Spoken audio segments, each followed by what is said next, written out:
Yo, what's up everyone? Today I am absolutely freaking stoked to unbox something I've been counting down the days for.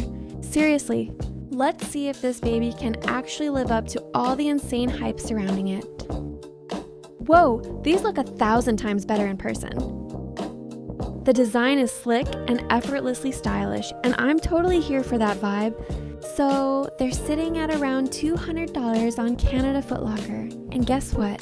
Same price on their official site, which is a pretty damn solid deal if you're battling plantar fasciitis or just want some killer kicks. The materials feel robust too, definitely not some flimsy nonsense. This right here is the Hoka Bondi 9, and honestly, it's like the holy grail for every day, where whether you're strutting your stuff or hitting the pavement running. Now for the moment of truth. Okay, yeah, these are ridiculously comfy. No complaints whatsoever. So what's the final call?